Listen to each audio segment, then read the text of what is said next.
میرے اعمال کی اصلاح کرم سے۔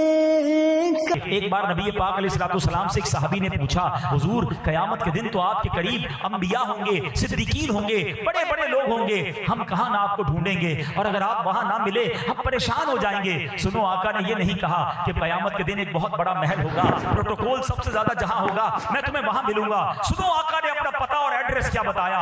نبی پاک فرماتے ہیں قیامت کا دن ہوگا تو مجھے حوض کوثر پر ڈھونڈ لینا، اپنے پیاسے امتیوں کو جام کوثر پلا رہا ہوں گا۔ حضور اگر حوض کوثر پر نہ ملیں تو فرمایا وہاں نہ ملوں تو میزان عمل پر ڈھونڈ لینا۔ میرے امتیوں کے جب پلڑے بھاری اور ہلکے ہو رہے ہوں گے نا، اعمال تولے جا رہے ہوں گے، میں ان کے اعمال بھاری کر رہا ہوں گا۔ حضور وہاں نہ پائیں، کہا وہاں نہ پاؤ تو پل صراط پر ڈھونڈ لینا، میں اپنے امتیوں کو رب سلم کی صدا لگا لگا کر پار کروا رہا ہوں گا۔ کہا حضور اگر وہاں نہ پائیں، فرمایا ان تین جگہوں کے علاوہ تو مجھے کہیں اور نہیں پاؤ گے۔ ہائے ہائے، ذرا غور کرو، آقا کا کام قیامت کے دن بھی ہمیں یاد کرنا ہوگا، ہمیں ہی بچانا ہوگا، ہماری ہی شفاعت کرنا ہوگا۔ سنو، ہر نبی کو ایک اسپیشل دعا دی گئی ہے۔ آقا فرماتے ہیں وہ ویسے تو نبی کی ہر دعا قبول ہے مگر ایک دعا خاص دی گئی۔ اللہ کے حبیب فرماتے سارے نبیوں نے وہ دعا کر لی ہے، میں نے وہ دعا قیامت کے دن کے لیے بچا کے رکھی ہے، اور وہ دعا میں اپنی امت کے لیے کروں گا، اللہ کی بارگاہ میں اپنی امت کے لیے فریاد کروں گا۔ اے میرے پیارے اسلامی بھائیوں، کس مہربانی کی بات کی جائے۔ سنو، پیارے آقا علیہ السلام فرماتے ہیں کہ قیامت کے دن حضرت ابراہیم بھی میری رحمت کے محتاج ہوں گے، اس دن حضرت ابراہیم کو بھی میری مدد کی ضرورت ہوگی۔ اللہ اکبر، یہ شان ہے سرور کائنات علیہ السلام کی، بلکہ امت پر ایسی مہربانی ہوگی کہ نبی پاک علیہ السلام ایک بار صحابہ کو واقعہ سناتے ہیں کہ قیامت کا دن ہوگا، حدیث کا خلاصہ ہے کہ میرے ایک امتی کے گناہ کھولے جائیں گے۔ اچھا، گناہ کھولے جائیں گے تو وہ ڈرنے لگے گا، لیکن اس کے چھوٹے چھوٹے صغیرہ گناہ کھولے جائیں گے، وہ ڈر رہا ہوگا کہ میرے تو بڑے بڑے کبیرہ گناہ بھی ہیں۔ اللہ کریم مہربان ہوگا اور فرمائے گا کہ میرے اس بندے کے جتنے گناہ ہیں سب نیکیوں سے بدل دیے جائیں، جتنے گناہ ہیں وہ کنورٹ کر دیے جائیں نیکیوں میں۔ بڑا خوش ہوگا اور پھر کہے گا یا اللہ میں نے تو وہ گناہ بھی کیا تھا، میرا وہ بڑا گناہ بھی باقی ہے، یا اللہ اسے بھی کھولا جائے تاکہ اس کا بھی مجھے اجر دے دیا جائے۔ اور یہ بیان کرتے کرتے نبی پاک اتنا مسکرائے کہ آپ کے مبارک دانت ظاہر ہو گئے۔ تو اے میرے پیارے اسلامی بھائیوں، بات وہی ہے کہ آقا ہم پر بڑے مہربان ہیں، اپنی حیات طیبہ میں بھی ہمیں یاد رکھا، آج قبر میں بھی یاد رکھا، اور کل محشر میں بھی انہوں نے ہی ہماری شفاعت کرنی ہے۔ پھر بتاؤ ہمیں سب سے زیادہ پیار، سب سے زیادہ خیال، سب سے زیادہ رضا کس کی حاصل کرنی چاہیے؟ ہم اپنی زندگی میں ایکچول ٹارگٹ سے ہٹ جاتے ہیں، ہم اپنی لائف میں اپنے دوستوں، اپنی فیملی اور اپنی دیگر چیزوں میں اتنے انوالو ہو جاتے ہیں کہ ہم یہ بھول جاتے ہیں کہ کہیں نبی پاک تو ناراض نہیں ہو رہے، میرے لائف اسٹائل سے کہیں میرے آقا تو ناراض نہیں ہو رہے۔ امام عشق و محبت اعلیٰ حضرت نے زندگی گزارنے کا ایک سلیقہ بتایا ہے، اور مسلمان کا زندگی کا طریقہ یہی ہونا چاہیے کہ وہ کہتے ہیں انہیں جانا، انہیں مانا، نہ رکھا غیر سے کہا۔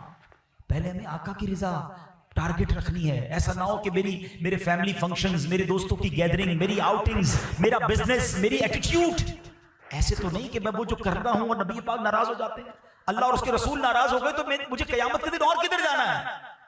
تو پلیز یہ میسج لے کر جائیں، اور یہی میرے اور آپ کے ایمان کا تقاضا بھی ہے کہ ہم سب سے زیادہ محبت کریں تو جناب رسول اللہ صلی اللہ علیہ وسلم سے کریں۔ اچھا، دنیا کا بھی دستور ہے نا، جو میرا زیادہ خیال رکھتا ہے میں اس سے اتنا پیار کرتا ہوں، اتنا خیال رکھتا ہوں، اس کو ناراض نہ ہو اس بات کا مجھے فکر ہوتی ہے۔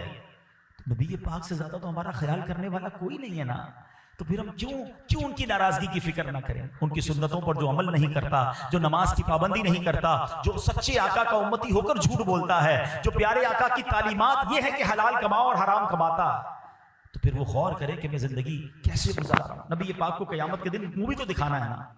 تو بہرحال پیارے آقا سے محبت کا تقاضا یہ ہے، قیامت کے دن انہی کی تو شفاعت لینی ہے، تو ان کی رضا والی زندگی گزاری جائے، سنتوں کے مطابق زندگی گزاری جائے، نمازوں کی پابندی کی جائے، تو انشاءاللہ نبی پاک ضرور مہربان آقا قیامت کے دن ہماری شفاعت بھی کریں گے اور ہمیں اپنے ساتھ جنت میں لے جائیں گے۔ سنت کی بڑی اہمیت ہے، یاد رکھیے گا۔ آقا فرماتے ہیں فمن رغب عن سنتی فلیس منی، جس نے میری سنت سے منہ موڑا وہ ہم میں سے نہیں۔ اگر سنت کے بغیر زندگی گزرتی رہی اور آقا نے قیامت کے دن فرما دیا کہ میں نے تو کہا تھا جس نے سنت سے منہ موڑا وہ ہم سے نہیں، پھر ہم کہاں جائیں گے؟ تو ہمیں سنت کا دامن تھامنا ہے، زندگی سنت کے مطابق گزارے، اور سنت کے مطابق زندگی ڈیفیکلٹ نہیں کرتی، زندگی آسان ہو جاتی ہے اور برکت والی ہو جاتی ہے۔ تو الحمدللہ ایسی پیاری باتیں دعوت اسلامی کے ماحول میں سکھائی جاتی ہیں۔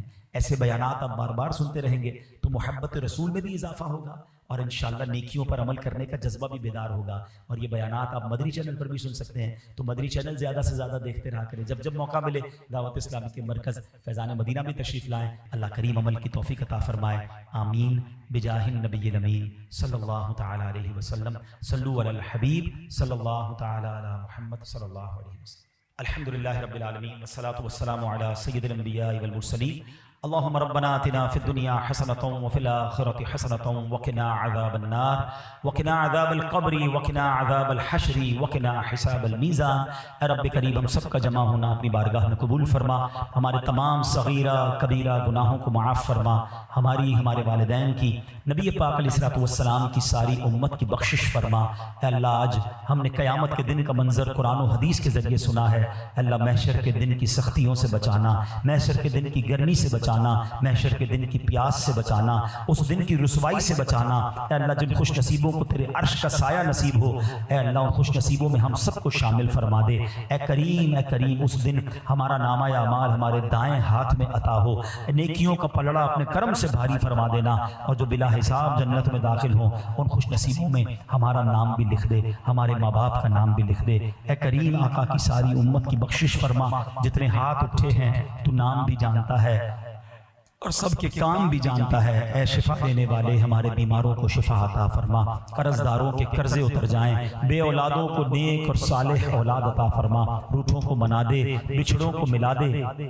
اے کریم ہماری دنیا بھی اچھی کر دے، ہماری آخرت بھی اچھی کر دے۔ بار بار مکے مدینے کی حاضریاں ہم سب کا مقدر فرما، ہمیں زوال نعمت سے بچا، ہمیں اے رب کریم دنیا کی بھی خیر عطا فرما، آخرت کی بھی خیر عطا فرما۔ اے رب کریم ہم سب کے رزق حلال میں برکت عطا فرما، رزق حرام سے ہم سب کو محفوظ فرما، ہمارے بچوں کو ہماری مغفرت کا ذریعہ بنا، ہمارے بچوں کو ہماری آنکھوں کا نور بنا، جن بچے بچیوں کے رشتے ہو گئے ان کو گھروں میں خوشیاں عطا فرما، اور جن کے رشتے ہونا باقی ہیں اے اللہ ان کو اچھے اور نیک رشتے بھی نصیب فرما دے۔ اللہم ربی یسر ولا تعسر وتمم لنا بالخیر یا فتاح وبک نستعین ببرکۃ ان اللہ وملائکتہ یصلون علی النبی یا ایھا الذین آمنوا صلوا علیہ وسلموا تسلیما۔ اللہم صل علی سیدنا ومولانا محمد طب القلوب ودوائها وعافیۃ الابدان وشفائها ونور الابصار وضیائها وعلی آلہ وصحبہ وبارک وسلم۔ جب تمہیں واپسی ہو یا اللہ، سامنے ہو روضہ رسول اللہ اور لب پہ ہو لا الہ الا اللہ محمد